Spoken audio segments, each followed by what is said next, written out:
Actualmente ocurre a través de las arterias guiales del cerebro. Y en este sentido, sabemos que el 50% de los pacientes tienen una circulación colateral que les permitirá aguantar las ventanas terapéuticas tradicionales, que son 4 horas y media para la fibrolisis y 6 horas para la fibrolisis mecánica. Bueno, estas colaterales habituales permitirá aguantar a este tejido cerebral más o menos esta ventana terapéutica, por lo que todavía podría beneficiarse del tratamiento de reperfusión durante este periodo. Pero existe un 25% que presenta unas muy buenas colaterales y que les permitirá aguantar hasta 24 horas desde el inicio de los síntomas en una situación de isquemia, que es lo que llamamos la ventana ampliada. Pero desgraciadamente también existe un 25% que tiene una circulación colateral muy pobre, que hace que a la hora y media de iniciar los síntomas ya esté todo infartado y poco más se puede hacer. Por esto, insisto, tiempo es cerebro. Pues no sabemos ante qué circunstancias nos vamos a encontrar, por lo que es importante ponerte en el peor de los escenarios y hacer todo lo más rápido posible, de forma ordenada, por supuesto, en una atención al ictus isquémico. Para determinar si todavía existe tejido cerebral viable o ausencia de una área extensa de infarto cerebral establecido tras 4 horas y media de iniciados los síntomas para la fibrinosis intravenosa o 6 horas en el caso de la trombotomía mecánica, existe el tag de reflexión. Aquí se puede ver en las imágenes de colorines de la derecha que existe una amplia zona de isquemia representada por el área naranja que se observa en las imágenes de la tercera columna. Sin embargo, en el momento de realización de este estudio no existe una amplia zona de infarto cerebral establecido, que se representa de color azul en la columna del medio. Esto es coherente con la imagen del TAC basal que se observa a la izquierda, ¿no?, en la que solo se ve una relativamente pequeña área de hipodensidad a nivel de núcleos basales. Con estas imágenes, este paciente sería un candidato a recibir tratamiento de reperfusión, y de hecho lo que buscamos con estos tratamientos es que el daño cerebral se quede en lo que vemos, en que no progrese más, lo cual sí que ocurriría ocurriendo si es que no quitamos el trombo a tiempo. No se puede ver, en este caso, tras 24 horas sin conseguir la reperfusión exitosa, se terminó infartando toda la zona cerebral que inicialmente estaba en riesgo. No es nuestro caso, o sea, es un negocio. Como hemos comentado, hoy por hoy también está demostrado que mediante estudios y metaanálisis el beneficio de la fibrinosis intravenosa para aquellos pacientes de más de 4 horas y media desde el inicio de los síntomas que presenten un diagnóstico favorable al cambio de perfusión y que tengan síntomas incapacitantes y no vayan a recibir tratamiento endovascular. Esto también es importante tener en cuenta y de hecho en este caso se dispone de tanque de perfusión para abordar a este tipo de pacientes. Con todo esto hay que tener en cuenta que con la fibrinosis intravenosa solo conseguimos recanalizar la arteria cerebral afectada en menos del 25% de los casos, si es que la oclusión es proximal. De hecho, fíjense que esto solo ocurrirá en el 4% de los casos en las oclusiones carotídeas intracraneales, por lo que en estos supuestos es necesario plantearse el tratamiento endovascular o trombotomía mecánica. Volviendo a nuestro caso, en Arequipa, por lo menos en el Salud o en MINSA, no existe una disponibilidad de trombotomía mecánica como parte del tratamiento agudo de los ictus isquémicos, por lo que tras recibir fibrinosis intravenosa, el paciente iría directamente a la unidad de ictus a continuar o acabar el circuitos especiales de paciente. En Zaragoza, sin embargo, tras fibrinolizar al paciente en la mesa de escáner, se realizó una angioTAC en la que se vio una oclusión por trombo a nivel del segmento terminal de la carotida interna y salida de la arteria cerebral media, por lo que, siendo de mañana y en horario laboral, pues se trasladó directamente al paciente a la sala de neurointervencionismo, donde se le realizó la trombotomía mecánica, consiguiendo reperfundir el territorio vascular afectado a las 11:36 horas de la mañana. En sí, con todo esto podemos ver que en menos de 50 minutos de la llegada del paciente al hospital ya se consiguió una reperfusión exitosa. La trombotomía mecánica es un procedimiento endovascular con el que buscamos extraer el trombo que está fluyendo en alguna de las arterias del cerebro y que es responsable de los ictus isquémicos. Para esto haremos una punción lineal en la arteria femoral e introducimos un catéter balón hasta la arteria carótida interna y por dentro suyo subiremos un microcatéter o un stent en su interior que hará de malla con el cual buscaremos atrapar el trombo. Aquí en el vídeo pueden ver cómo atravesamos el trombo con nuestro microcatéter y Como pueden ver a continuación, desenvainamos el stent en su interior, ¿no? Este stent se va a ir abriendo progresivamente con su fuerza radial, va a ir capturando el trombo, ¿no? Eso no se puede ver en la animación como la estructura del stent se va metiendo dentro del trombo y así fijarlo o capturarlo, como bien ya he mencionado, ¿no? Aquí se puede ver lo mismo que he venido explicando. Una vez ya está el trombo capturado, claro, vamos a buscar anular el flujo sanguíneo, pues está yendo en una dirección contraria a lo que vamos a hacer, que es buscar extraer el trombo, y lo que necesitamos es disminuir la resistencia lo más que podemos a esta maniobra. Entonces recuerden que habíamos metido un catéter balón en la carótida, pues inflamos este balón para bloquear el flujo sanguíneo mientras hacemos esta maniobra de extracción del trombo y nos lo llevamos al interior de este catéter al mismo tiempo que vamos aspirando desde la luz del mismo. Una vez que terminamos de hacer esto, inmediatamente después desinflamos el balón.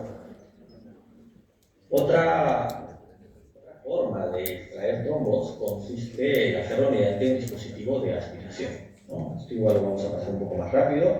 Básicamente lo que se hace es subir un catéter hasta donde está el trombo y se conecta este catéter a una bomba de aspiración, con lo cual la idea es aspirar el trombo, pero en sí lo que se busca no es llevarse el trombo, que a veces ocurre, pero lo habitual es más que nada crear una fuerza de presión negativa, un vacío, que lo que haga es capturar el trombo, ¿no? Entonces con este vacío capturar y sujetarlo con fuerza y así, teniendo el trombo fijo y atrapado, luego llevárnoslo tal y como hicimos como en el caso del Stereo Retriever, que es lo que se va a ver ahora en la animación, ¿no? Ya está el trombo capturado y simplemente pues tiramos el catéter y nos lo llevamos fuera del cuerpo.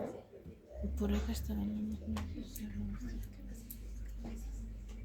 En este vídeo pueden ver un ejemplo de lo que es el tratamiento endovascular ocurrido en una de nuestras salas de neurointervencionismo.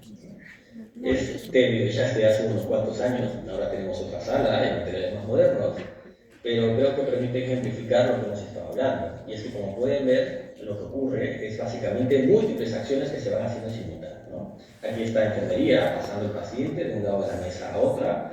En verde, ahí al fondo pueden ver al anestesista, que también va preparando todo lo que se va a realizar, mientras el neurointervencionista, que se encuentra preparando la mesa en la que, o terminando de preparar la mesa en la que va a realizarse el procedimiento, ¿no? En este caso también teníamos al FEDU, que se estaba formando en esa época, que ayuda también a pasar el material, y en el fondo, como os digo, siguen ocurriendo cosas, ¿no? El enfermero termina de preparar su medicación, el anestesista también termina de poner en orden, y todo se va haciendo en forma simultánea, y es la clave de una correcta atención al código ITES, ¿no? No hacer un paso detrás de otro, sino hacer la mayoría de pasos que se puedan al mismo tiempo, de forma ordenada, por supuesto.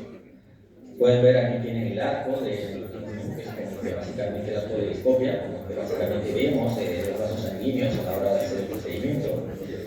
Y a la derecha pueden ver la primera imagen que tuvimos a la hora de hacer la radiografía cerebral, en donde se ve la arteria cerebral media en este paciente, que no es el paciente del caso que estamos comentando en la presentación, sino es otro ejemplo. ¿No? Se puede ver la arteria cerebral media tapada, obstruida, con la cual falta circulación, no se llena, con contraste. A la izquierda pueden ver que seguimos preparándonos, ya estamos básicamente, ya se ha sujetado el paciente, vamos a empezar con el procedimiento. Estos procedimientos se pueden hacer con anestesia general o anestesia local, se hace consciente. En el hospital la gran mayoría se hace con sedación consciente. Y de hecho, después del mismo, el paciente sube la unidad de ictus. Lo que se busca con la trabeculotomía mecánica es básicamente pasar de este escenario, que es el que vemos en la imagen de la derecha, a este otro escenario, que es una reconstrucción completa, ¿no? Una recuperación de toda la circulación sanguínea de ese tejido cerebral. Hace 10 años que salieron ya los ensayos clínicos aleatorizados que demostraron que la trabeculotomía mecánica funcionaba como un tratamiento para ictus isquémico. Y desde entonces, como pueden ver en esta diapositiva, han ido saliendo una serie de ensayos clínicos que nos han permitido ampliar el conocimiento de indicaciones de este tratamiento. Hemos ampliado la libertad terapéutica a 24 horas, por ejemplo, y también la hemos ampliado a pacientes con infartos extensos. En la fibrinolysis intravenosa el límite inferior de Aspex era de 6 y con este tratamiento podemos incluir pacientes con fluctuaciones de esta clase. También se ha demostrado su utilidad para estos ejemplos secundarios a afectación de circulación exterior, como son los producidos por trombos arteriovasculares. En este sentido, también surge la duda de qué tan lejos podemos llegar con el catéter. En la actualidad no disponemos de materiales que nos permitan llegar más allá de los segmentos M3 y M4 de la arteria cerebral media, que en los dibujos de la diapositiva están representados por los segmentos arteriales de color morado. También hay que tener en cuenta que en estos segmentos la fibrinolysis intravenosa tiene mayores porcentajes de éxito que en los segmentos más proximales, llegando a conseguir recanalizaciones parciales y completas hasta en el 58% de los casos. Como pueden ver, las soluciones a este nivel no son tan raras. Sin embargo, hoy por hoy los ensayos clínicos que han ido saliendo no han conseguido demostrar un beneficio sobreañadido del tratamiento endovascular frente al mejor tratamiento médico, de modo que los mayores niveles de evidencia en la actualidad persisten para trabeculotomías mecánicas en los segmentos coloreados de azul en el dibujo de la derecha. Lo cual no significa que no se hagan trabeculotomías mecánicas en pacientes con oclusiones distales, sino que hay que seleccionarlos mejor para determinar qué pacientes se beneficiarían de estos tratamientos. Regresamos al caso clínico que hemos estado viendo. Al terminar su trabeculotomía mecánica, el paciente fue llevado a nuestra unidad de ictus, donde pasó las siguientes 72 horas, tras lo cual salió a planta y a la semana fue dada de alta solo con una leve paresia braquial derecha y quedando asintomático en el control que le hicimos a los 3 meses del episodio. Durante su estancia en la unidad de ictus se lo mantiene bajo una monitorización cardíaca continua y de hecho en este contexto se le encontró una fibrilación auricular paroxística, por lo que al alta se fue anticoagulado con 5 miligramos de apixaban cada 12 horas. Desde la inauguración de la primera unidad de ictus allá por los años 60, ha llovido mucho ya, y su impacto beneficioso en estos pacientes también ha sido ampliamente estudiado y demostrado científicamente. Son unidades de semicríticos especializadas en pacientes con esta patología y que disponen de una enfermería de atención exclusiva para estas camas y la disponibilidad de un neurólogo de guardia presencial. Estas unidades permiten la detección temprana de complicaciones al mismo tiempo que anticiparse a ellas mediante protocolos y una vigilancia constante, entre otras cosas.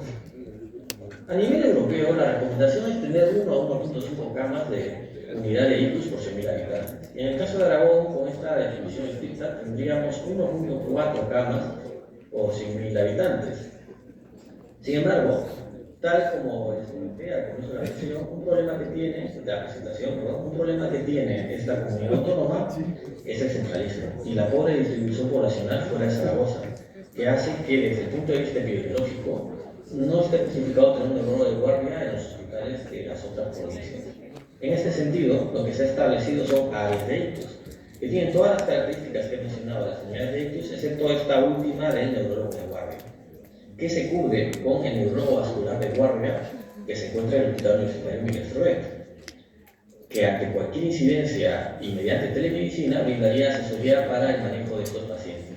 Dicho sea de paso, ten en cuenta que el UMS es un hospital de 1.200 camas y nuestra unidad de ictus tiene 10 camas, con lo que la guardia pues, suele ser un tanto movida. Pero si contamos